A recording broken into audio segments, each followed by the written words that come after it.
কোরআনের ময়দানের কিছু আদব আছে না নাই? পিন পতন নীরব হয়ে যাবেন। এই 1-1.5 ঘন্টা যে তাফসির হবে, আমি ঢাকা থেকে এত দূর পর্যন্ত আসা বাবার গল্প, খাজার গল্প, মাজারের গল্প, বাঁশখুঁটির গল্প করার জন্য না, কোরআনের তাফসির করার জন্য, ঠিক না? আপনারাও যারা এসেছেন ইয়ামিন ভাইকে দেখার লাগেও আসেন না, আমার দেখার লাগেও আসেন না, এসেছেন কোরআনের আকর্ষণে, ঠিক না? সুতরাং এই 1-1.5 ঘন্টা এই মাহফিলটাকে শুধু মাহফিল মনে করবেন না, ক্লাস মনে করবেন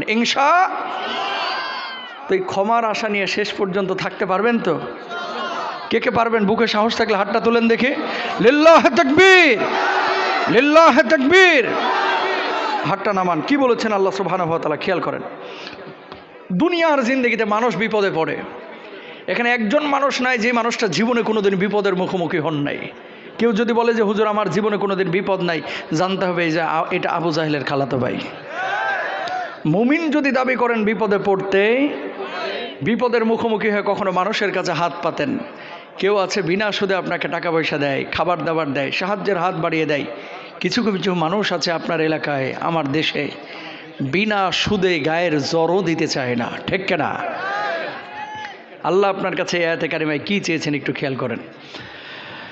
রব্বুল আলামিন আপনার কাছে আয়াতে কারিমায় 2টা জিনিস চেয়েছেন। কি বলছেন আল্লাহ রব্বুল আলামিন? খেয়াল করেন।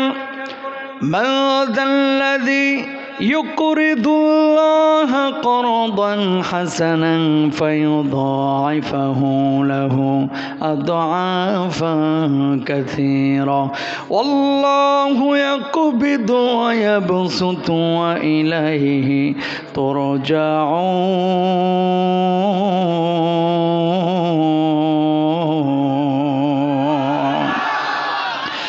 রব্বুল আলামিন বললেন, যে ব্যক্তি আল্লাহ রব্বুল আলামিনকে ঋণ দিবে, আল্লাহ রব্বুল আলামিন কিয়ামতের ময়দানে তার জন্য 2 গুণ বদলার ব্যবস্থা করবেন, 3 গুণ বদলার ব্যবস্থা করবেন, 4 গুণ বদলার ব্যবস্থা করবেন। সর্বোপরি আল্লাহ রব্বুল আলামিন ওই মানুষটার জন্য চূড়ান্ত জান্নাতের ফয়সালা করে দেবেন। যখন আয়াতটা নাজিল হলো, সাহাবীরা বললেন, ইয়া রাসূলুল্লাহ, আসমান বানিয়েছেন আল্লাহ, জমিন বানিয়েছেন আল্লাহ, সব কিছুর মালিক আমার আল্লাহ, সে আল্লাহ কেন মানুষের কাছে ঋণ চাইলেন? এর মানে তো বুঝলাম না। আল্লাহর নবী জবাব দিলেন, আল্লাহর জন্য যেখানে জানের প্রয়োজন হবে সেখানে জান দিবা, আল্লাহর জন্য যেখানে মালের প্রয়োজন হবে সেখানে মাল দিবা। আল্লাহ রব্বুল আলামিন এই জান আর মালকে ঋণ বুঝিয়েছেন। বলুন সুবহানাল্লাহ। উত্তরবঙ্গের মানুষের ব্যাপারে ঢাকা একটা কথা বলে মানুষ, কই এই অঞ্চলের মানুষ গরিব, এই অঞ্চলের মানুষ ওই টাকা পয়সা নাই, বন্যা ডুবে পুরো এলাকা শেষ হয়ে যায়, তারপরে সাহায্য সহযোগিতা ওই ফেনী, নোয়াখালী, কুমিল্লার মতো আসে না। উত্তরাঞ্চলের মানুষের রাস্তাঘাট অনেক সময় ভালো ছিল না, এখন হচ্ছে আস্তে আস্তে। এই মানুষগুলোকে অবহেলা করেছে। 5ই আগস্টের আগে একভাবে উত্তরাঞ্চলের মানুষকে মানুষ বিবেচনা করত। 5ই আগস্টের পরে আবু সাইদের মতো, ইয়ামিনদের মতো মানুষগুলো আজকে বুঝিয়ে দিয়েছে এই উত্তরাঞ্চল ছাড়া জালেমকে খাদানো যায় না, ঠিক কিনা ভাইরা আমার? আল্লাহর জন্য জান দেওয়া, মাল দেওয়া এত সহজ না। রংপুরের আবু সাইদ এমনি এমনি বুক পাতে নাই। ফেসবুকের পোস্টগুলো আগে থেকে দেখেন। এই মানজাল্লাযী ইউকরিদুল্লাহ করদান হাসানা, আল্লাহকে ঋণ দিয়েছে, বুলেটের সামনেই যে বুকটা পেতে দিয়েছে, এটা শুধু হাসিনাকে খেদানোর জন্য না, বরঞ্চ শাহাদাতের তামান্না নিয়েই, ঠিক কিনা ভাইরা? আবার মৃত্যুর ভয় যদি না থাকে, মৃত্যুর ভয় যার ভিতরে না থাকে, এর দ্বারা সব সম্ভব অর্জন করার। কি কেন আজকের এই আয়াতটি তাফসির করার জন্য সিলেক্ট করেছি? সুজলা সুফলা সুন্দর সবুজ শ্যামল এই সোনার বাংলাদেশকে নিয়ে ষড়যন্ত্র কম না বেশি? এটা কিন্তু ইমানের একটা পাঠ। নবীজি বলেছেন, কিয়ামতের আগে মসজিদে মুসল্লি বাড়বে কিন্তু ইমানদারের সংখ্যা কমবে। এই জামানা চলতেছে সেই জামানা, যেই জামানায় মুসল্লি বাড়ছে, আব্দুর রহমান আব্দুল করিমের সংখ্যা বাড়ছে, আসল মুসল্লির সংখ্যা কমে গেছে, ঠিক কিনা ভাইরা? ছাত্র আন্দোলনে শহীদ হয়েছে অনেক ভাইরা, আল্লাহর জমিনে আল্লাহর দ্বীন কায়েমের জন্য, ইসলামের বিধান কায়েমের জন্য অনেকে শহীদ হয়েছে। এই দুনিয়ার জিন্দেগিতে কেউ কেউ আল্লাহর জন্য জান দেয়, মাল দেয়, আর কেউ কেউ দুনিয়ার জিন্দেগিতে সামান্য সিঙ্গাড়া আর দুই ঢোক কোকের জন্য একটা পিস্টুপিড চাপাবাজ লিডারকে পর্যন্ত আসর থেকে মাগরিব পর্যন্ত নেতার চরিত্র ফুলের মতো পবিত্র বলে স্লোগান পর্যন্ত দেয়, ঠিক না? আমি কয়েকদিন আগে একটা মাহফিলে বলেছিলাম যে এই জামানায় দাজ্জাল যদি আসতো তাহলে 92% বাঙালি ইমান হারা হয়ে যেত। 8% বাঙালি ঠিক থাকতো। কেন? কেন? নিজের বিবেককে জিজ্ঞেস করেন। এই যে যারা ছাত্র আন্দোলন করেছে, যারা আল্লাহর জমিনে আল্লাহর দিন কায়েমের জন্য জান মাল দিয়ে গেছে, এরা দুনিয়ার কাউকে পরোয়া করে নাই। সামান্য 2টা সিঙ্গাড়া 1 ঢোক কোকের জন্য অনেক ছেলে পেলে আছে সারাদিন মিছিল করে মাত্র 200 টাকার জন্য, 500 টাকার জন্য নিজের রায় ভোটকে পর্যন্ত বিক্রি করে দেয়। ঠিক কেনা ভাইরা আমার? আল্লাহর জন্য জান দেওয়া, মাল দেওয়া এত সহজ না, বিষয়টা এত সহজ না।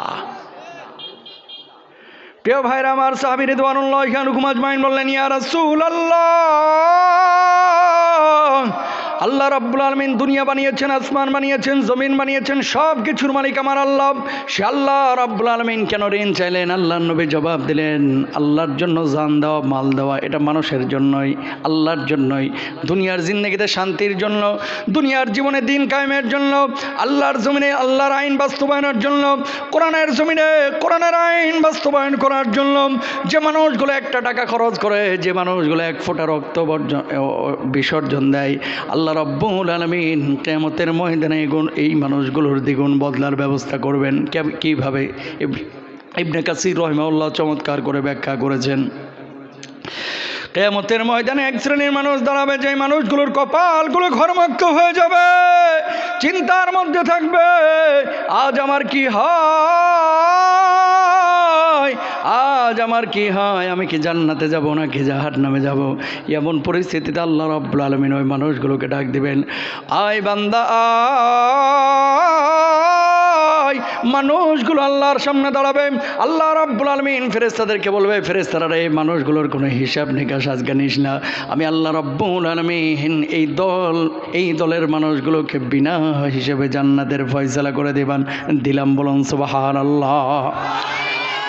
মানুষগুলো এবার অবাক হয়ে যাবে আর বলবে, আল্লাহ, দুনিয়ার জিন্দগিতে কি এমন কাজ করেছিলাম যার জন্য আজকে বিনা হিসাবে আপনি জান্নাতের ফয়সালা করলেন? আল্লাহ রাব্বুল আলামিন তখন বলবে, দুনিয়ার জিন্দগিতে আমার খাবার ছিল না, আমার জন্য খাবারের ব্যবস্থা করেছিস, আমার পয়সা ছিল না, আমার জন্য পয়সার ব্যবস্থা করেছিস, আমার ঘর ছিল না, আমার জন্য ঘরের ব্যবস্থা করেছিস, আমার জমিনে নিজের হক প্রতিষ্ঠার জন্য, কোরআনের আইন বাস্তবায়নের জন্য যেখানে জানের প্রয়োজন জানকে বিসর্জন দিয়েছিস। আল্লাহ রাব্বুল আলামিন বলবে, সেগুলোর বদলা হিসাবে আজকে বিনা হিসাবে জান্নাত দিলাম। মানুষগুলো এবার বলবে, আল্লাহ,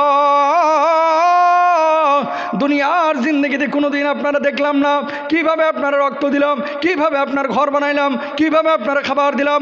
আল্লাহ রাব্বুল আলামিন জবাব দেবে, তোর বাড়ির পাশে যে মানুষটা অসুস্থ ছিল তার জন্য যে সেবার ব্যবস্থা করেছিলি, একজন মানুষের হাঁটার রাস্তা ছিল না তার জন্য হাঁটার রাস্তা বানায় দিয়েছিলি, একজন মানুষের খাবার ছিল না, অভুক্ত ছিল, তার জন্য যে খাবারের ব্যবস্থা করেছিলি।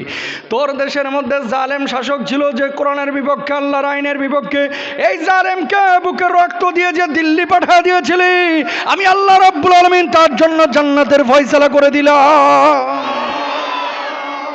ওমান মাতা ফি সাবিলিল্লাহি ফাহুয়া শাহীদুন। একটা হাদিস আমরা অনেকে ভুল করি, কি জানেন? মনে করি যে শুধুমাত্র আল্লাহর রাস্তায় লড়াই করলেই শহীদ হয়। না, আরো 8টা শ্রেণীর শাহাদাতের সংজ্ঞা আল্লাহ রাসূল বলেছেন। জোরে সোরে বলেন সুবহানাল্লাহ। সংক্ষেপে বলে দিই 1-2 মিনিটে। ওমান মাতা ফিল গারিকি ফাহুয়া শাহীদুন, পানিতে ডুবে যে মারা যায় সে শহীদ। ওমান মাতা ফিল হারিকি ফাহুয়া শাহীদুন, আগুনে পুড়ে যে মারা যায় সে শহীদ। ওমান মাতা ফিল মাবতুনি ফাহুয়া শাহীদুন, কোনো মা যদি সন্তান জন্মদানের সময়, এই গর্ভপাত করার সময় অনেক সময় মা মারা যায়, সন্তান বেঁচে যায়, এইরকম অবস্থায় কোনো মা যদি পেটের পীড়ায় আক্রান্ত হয়ে, কোনো পুরুষ যদি পেটের রোগে আক্রান্ত হয়ে মারা যায়, আল্লাহর নবী বলছে সে ব্যক্তি শহীদ। যেই ব্যক্তি নিজের হক প্রতিষ্ঠার জন্য জালেমের সামনে মাথা উঁচু করে আর তারে যদি জেলে নিয়ে জুলুম করে মেরে ফেলায়, আল্লাহ রাব্বুল আলামিনের রাসূল বলছে ওই ব্যক্তিও শহীদ। বলুন আল্লাহু আকবার। স্বৈরাচাররা, স্বৈরা শাসকরা সারা জীবন টিকতে পারে না, কথা খায় না। 63-64 বছর সিরিয়াটারে দখলে রাখলো বাপ পুতে মিলিয়া। জর্ডানে গেলাম কয়দিন আগে ভাই, বিশ্বাস করেন আমার প্রোগ্রাম ছিল, কষ্ট হচ্ছে না তো? সিরিয়ার সীমান্তে খালি গিয়েছি ভাই, সিরিয়ার সীমান্তে এমনভাবে পুলিশ তাকাইলো, হিজবুল্লাহর সমর্থিত আর কি, হিজবুল্লাহ সমর্থিত, যেন আমরা খায়া ফেলাইবে। কেন? লেবাননে গেলাম, ওখানে পুলিশ আটকাইলো, খাবেন এটা খুলে লই, এখন তো আবার গরম লাগতেছে, এরকম লাগতেছিল ঠান্ডা। থাকুক, আফওয়ান, ক্ষমা করবেন, একটু সময় নষ্ট করলাম। লেবাননে গেলাম, পুলিশে ধরেই ফেললো। সুন্নি মুসলমান তো, আপনারা সবাই কিন্তু সুন্নি মুসলিম, জানেন তো এটা? এই আপনারা কি শিয়া? হ্যাঁ না সুন্নি কি? আমরা সবাই কিন্তু বাংলাদেশের সুন্নি মুসলিম। এই শিয়ারা এরা কিন্তু আমাদেরকে পছন্দ করে না। কেন এসেছো, কোথা থেকে এসেছো, কেন যাবা, কোথায় যাবা, কি করবা না করবা? ভাই বিশ্বাস করেন, এরা আমাদেরকে মুসলমানই মনে করে না। আজকে সিরিয়া নিয়ে এত কথা কেন আমরা বলি না? কারণ সিরিয়ার মধ্যে মুজাহিদরা যেভাবে লড়াই করেছে, ওই আসাদের বাপকে যেভাবে লাঞ্ছিত করেছিল, আসাদকে যেভাবে লাঞ্ছিত করেছে, বাংলার জমিন থেকে আমাদের আপাকেও লাঞ্ছিত করে দিল্লি পাঠানো হয়েছে। ঠিক করে বাইরে আবার স্বৈরা শাসকরা এরকমই থাকে। তো এই হক আদায়ের জন্য আজকে আয়নাঘরের মতো ওখানেও গোয়েন্দাদের কিছু রিপোর্ট দেখলাম, ফেসবুকে ইন্টারনেটে ছড়িয়ে পড়েছে। কারো 38 বছর, কারো 51 বছর জেলখানায় আবদ্ধ করে রাখছে। সূর্যের আলো দেখে তারা চিনতে পারে না। আল্লাহ এই জালেমদেরকে যথাযথ প্রাপ্য যেন বোঝায় দেয়। আমিন বলেন, আরো জোরে বলেন। প্রিয় ভাইরা আমার, খেয়াল করেন, তাহলে নিজের হক আদায়ের জন্য কোনো মানুষ যদি শহীদ হয়, বুকের রক্ত দেয়, সে ব্যক্তি শহীদ। আল্লাহ রাব্বুল আলামিন কোরআনুল কারীমের মধ্যে বলছেন, যে ব্যক্তি জান দিবে, মাল দিবে, আল্লাহ রাব্বুল আলামিন তার জান্নাতের ফয়সালা করবেন। নবীজি কি বলছেন খেয়াল করেন, ইউসবিহুর রাজুলু মুমিনা ওয়া ইউমসি কাফিরা। কিয়ামতের আগে মুসলমানরা সকালে থাকবে মুসলমান, সন্ধ্যায় থাকবে কাফের, সন্ধ্যাবেলায় থাকবে মুমিন, মুসলমান সকালবেলায় হয়ে যাবে কাফের। এই জামানা চলতেছে সেই জামানা, যেই জামানায় হাজার হাজার মুসলমান আছে, দাবি করে মুসলমান, আসলে অন্তরের মধ্যে ঈমান নাই, অন্তরের মধ্যে কুফরি ঠাসাও জানেও না। কথা বলেন ঠিক কিনা? হিন্দু খ্রিস্টান আপনার এলাকায় আছে, এর আমাদের